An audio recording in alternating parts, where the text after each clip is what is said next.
सदा के लिए तुम्हारे हॉरर लव स्टोरी। सदा के लिए तुम हारा। एक शांत पहाड़ी कस्बा था जहाँ एक अकेला पेंटर रहता था। आरव। उसकी पेंटिंग्स हमेशा रहस्यमयी होती थी और सबसे अजीब बात ये थी कि वह हर बार एक ही लड़की का चेहरा बनाता था। लंबे काले बाल, लाल साड़ी और गहरी उदास आंखें। पर वह लड़की कौन थी कोई नहीं जानता था। एक तूफानी रात जब बिजली चमक रही थी और बारिश जोरों से हो रही थी, आरव अपनी छत पर बैठा पेंटिंग कर रहा था। तभी उसे बाहर एक लड़की दिखी,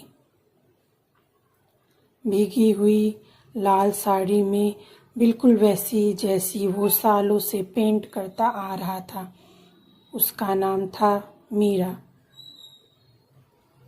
वो बोली कि वो रास्ता भटक गई है। आरव ने उसे अपने घर में रहने दिया। दोनों ने पूरी रात बात की और पहली मुलाकात में ही ऐसा लगा जैसे जन्मों का पुराना रिश्ता हो।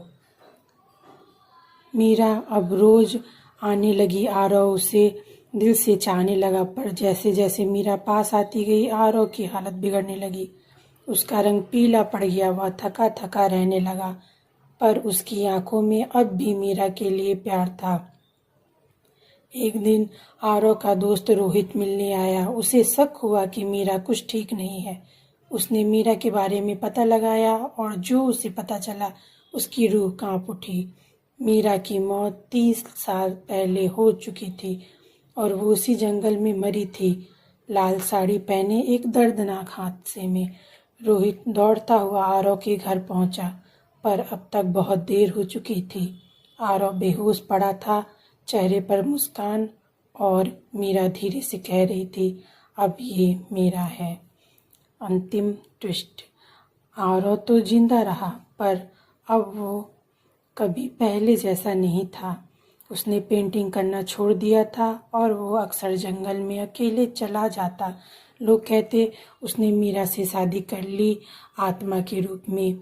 एक दिन रोहित ने उसका पीछा किया और कभी लौट कर नहीं आया।